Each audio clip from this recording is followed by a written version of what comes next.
अनंत कोटि ब्रह्मांड नायक राजाधिराज योगी राज पर ब्रह्म सच्चिदानंद सतगुरु साईनाथ महाराज की जय। नमस्कार साईं भक्तों, आज हम श्री साईं सच्चरित्र के अध्याय 19 व 20 का अध्ययन करने जा रहे हैं। ब्रह्म ज्ञान पिपासु को साईं बाबा का उपदेश। एक धनी व्यक्ति अपने जीवन में सब प्रकार से संपन्न था। जब बाबा की कीर्ति उसके कानों में पड़ी तो उसने अपने एक मित्र से कहा कि मुझे अब किसी वस्तु की अभिलाषा शेष नहीं रह गई है, इसलिए अब शिरडी जाकर बाबा से ब्रह्म ज्ञान प्राप्त करना चाहिए, और यदि किसी प्रकार ब्रह्म ज्ञान की प्राप्ति हो गई तो मुझसे अधिक सुखी और कौन हो सकता है। उसके मित्र ने उसे समझाया कि ब्रह्म ज्ञान की प्राप्ति सहज नहीं है, विशेषकर तुम जैसे मोहग्रस्त को, जो सदैव स्त्री संतान और द्रव्योपार्जन में ही फंसा रहता है। तुम्हारी ब्रह्म ज्ञान की आकांक्षा की पूर्ति कौन करेगा, जो भूलकर भी कभी एक फूटी कौड़ी का दान नहीं करता। अपने मित्र के परामर्श की अवहेलना कर वह आने जाने के लिए एक तांगा लेकर शिरडी आकर सीधे मस्जिद पहुंचा। उसने साईं बाबा के दर्शन कर उनके चरणों में झुककर प्रार्थना की कि हे बाबा, आप यहाँ आने वाले सभी लोगों को अल्प समय में ही ब्रह्म दर्शन करा देते हैं। ऐसा सुनकर मैं बहुत दूर से आपके पास आया हूँ। मैं इस यात्रा से बहुत थक गया हूँ। यदि कहीं मुझे ब्रह्म ज्ञान की प्राप्ति हो जाए तो मैं यह कष्ट उठाना अधिक सार्थक समझूंगा। बाबा बोले, मेरे प्रिय मित्र, इतने अधीर न हो। मैं तुम्हें शीघ्र ही ब्रह्म का दर्शन करा दूंगा। मेरे सब व्यवहार नकद ही है, उधार कभी नहीं करता। इसलिए अनेक लोग धन, स्वास्थ्य, शक्ति, मान, पद, आरोग्य तथा अन्य पदार्थों की इच्छा पूर्ति हेतु मेरे पास आते हैं। ऐसा तो कोई बिरला ही आता है जो ब्रह्म ज्ञान का पिपासु हो। भौतिक पदार्थों की अभिलाषा लेकर यहाँ आने वाले लोगों का कोई अभाव नहीं, परंतु आध्यात्मिक जिज्ञासाओं का आगमन बहुत ही दुर्लभ है। मैं सोचता हूँ कि यह क्षण मेरे लिए बहुत ही शुभ है, जब तुम सरीका महानुभाव यहाँ पधार कर मुझे ब्रह्म ज्ञान देने के लिए जोर दे रहे हो। मैं सहर्ष तुम्हें ब्रह्म दर्शन करा दूंगा। यह कहकर बाबा ने उसे ब्रह्म ज्ञान कराने हेतु अपने पास बैठाकर इधर उधर की चर्चाओं में लगा लिया, जिससे कुछ समय के लिए वह अपना प्रश्न भूल गया। फिर बाबा ने एक बालक को बुलाकर एक व्यापारी के यहाँ से 5 रुपए उधार लाने को भेजा। लड़के ने वापस आकर बतलाया कि उसका कोई पता नहीं है और उसके घर पर ताला पड़ा है। फिर बाबा ने उसे दूसरे व्यापारी के यहाँ भेजा। इस बार भी लड़का रुपए लाने में असफल रहा। इस प्रकार को प्रयोग को 2-3 बार दोहराने पर भी उसका परिणाम पूर्वतः ही निकला।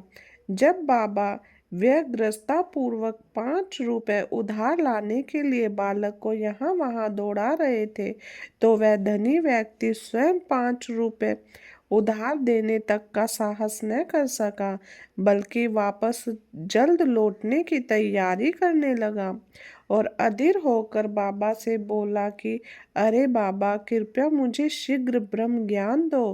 बाबा ने उत्तर दिया कि मेरे प्यारे मित्र, क्या इस नाटक से तुम्हारी समझ में कुछ भी नहीं आया? मैं तुम्हें ब्रह्म दर्शन कराने का ही तो प्रयत्न कर रहा था। संक्षेप में तात्पर्य यह है कि ब्रह्म का दर्शन करने के लिए 5 वस्तुओं का त्याग करना पड़ता है। पहला है 5 प्राण, 5 इंद्रियां, मन, बुद्धि, अहंकार। यह हुआ ब्रह्म ज्ञान के 5 तत्व।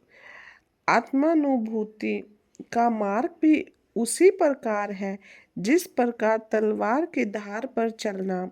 श्री साईं बाबा ने फिर इस विषय पर विस्तृत व्याख्या दिया। ब्रह्म ज्ञान के लिए योग्यताएं। ब्रह्म ज्ञान की प्राप्ति के लिए कुछ योग्यताएं इस प्रकार है। मुमुक्षु तत्व अर्थात मुक्ति की तीव्र उत्कंठा। दूसरा है विरक्ति। तीसरा है अंतर्मुखता। चौथा है पाप शुद्धि। पांचवा है उचित आचरण। छठा है सार वस्तु का ग्रहण। सातवां है मन इंद्रियों का निग्रह। आठवां है मन की पावनता। नौवां है गुरु की आवश्यकता और 10वां है ईश कृपा। मन है माया में तो ब्रह्म ज्ञान कैसे हो। जब व्यक्तित्व समाप्त हो गया तो बाबा उन महाशय से बोले कि अच्छा महाशय, तुम्हारी जेब में 5 रुपए के 50 गुना रुपए के रूप में ब्रह्म है, उसे कृपया बाहर निकालिए। उसने नोटों की गड्डी बाहर निकाली और गिनने पर सबको आश्चर्य हुआ कि वे 10-10 के 25 नोट थे। बाबा की यह सर्वज्ञता देखकर वह द्रवित हो गया और बाबा के चरणों पर गिरकर आशीर्वाद की प्रार्थना करने लगा। तब बाबा बोले कि अपना ब्रह्म का यह बंडल लपेट लो।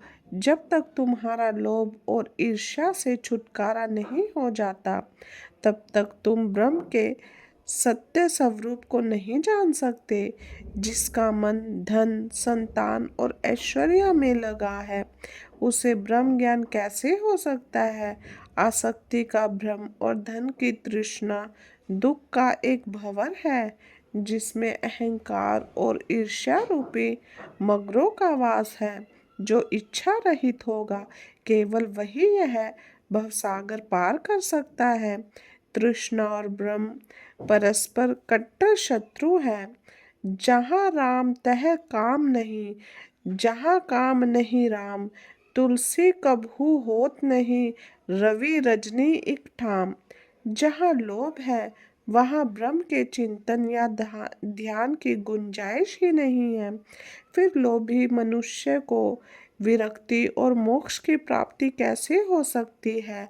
लालची पुरुष को न तो शांति और न ही संतोष है और न ही वह दृढ़ निश्चय ही हो सकता है। यदि जरा भी लोभ मन में शेष रह जाए तो समझना चाहिए कि सब साधनाएं व्यर्थ हो गई। एक उत्तम साधक यदि फल प्राप्ति की इच्छा या अपने कर्तव्यों का प्रतिफल पाने की भावना से मुक्त नहीं है और यदि उसके प्रति उसमें अरुचि उत्पन्न न हो तो सब कुछ व्यर्थ ही हुआ।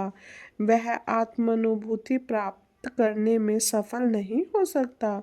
जो अहंकारी तथा सदैव विषय चिंतन में रत है, उन पर गुरु के उपदेशों तथा शिक्षा का भी कोई प्रभाव नहीं पड़ता। अतः मन की पवित्रता अत्यंत आवश्यक है, क्योंकि उसके बिना आध्यात्मिक साधनाओं का कोई महत्व नहीं है तथा वह निरादम्ब है। इसलिए उचित यही है कि जिसे जो मार्ग बुद्धिगम्य हो, वह उसे ही अपनाए। मेरा खजाना पूर्ण है और मैं प्रत्येक की इच्छा अनुसार उसकी पूर्ति कर सकता हूँ, परंतु मुझे पात्र की योग्यता अयोग्यता का भी ध्यान रखना पड़ता है। जो कुछ मैं कह रहा हूँ, यदि तुम उसे एकाग्र होकर सुनोगे तो तुम्हें निश्चय ही लाभ होगा। इस मस्जिद में बैठकर मैं कभी मिथ्या भाषण नहीं करता।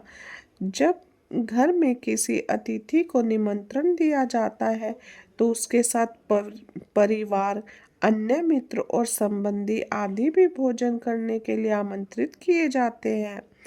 बाबा द्वारा धनी महाशय को दिए गए इस ज्ञान भोज में मस्जिद में उपस्थित सभी जन सम्मिलित थे। बाबा का आशीर्वाद प्राप्त कर सभी लोग उस धनी के साथ हर्ष और संतोष पूर्वक अपने अपने घरों में लौट गए। साईं सबसे न्यारे। ऐसे अनेक संत हैं जो घर त्याग कर गुफाओं या एकांत में वास करते हुए अपनी मुक्ति या मोक्ष प्राप्ति का अध्ययन करते रहते हैं। वे दूसरों की किंचित मात्र भी अपेक्षा न कर सदा ध्यानस्थ रहते हैं। लेकिन श्री साईं बाबा इस प्रकृति के नहीं थे। यद्यपि उनके घर कोई द्वार, स्त्री और संतान समीप या दूर के संबंधी नहीं थे, फिर वे संसार में ही रहते थे।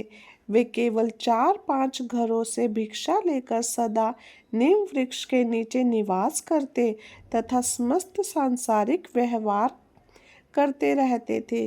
इस विश्व में रहकर किस प्रकार आचरण करना चाहिए, इसकी भी वे शिक्षा देते थे। ऐसे साधु या संत प्राय विरले ही होते हैं जो स्वयं भगवत प्राप्ति करके लोगों के कल्याण प्रयत्न करे। श्री साईं बाबा इन सब में अग्रणी थे। सतगुरु साईनाथ महाराज की जय। आज का अध्ययन वह विषय समाप्त हुआ। मैं पूरी आशा करती हूँ आपने इस विषय को, इस अध्याय को बहुत ही तन मन धन से सुना होगा और आप सभी के लिए प्रार्थना करती हूँ साईं बाबा अपने भक्तों पर अपनी कृपा दृष्टि हमेशा बनाए रखना। ओम साईं राम, जय साईं राम।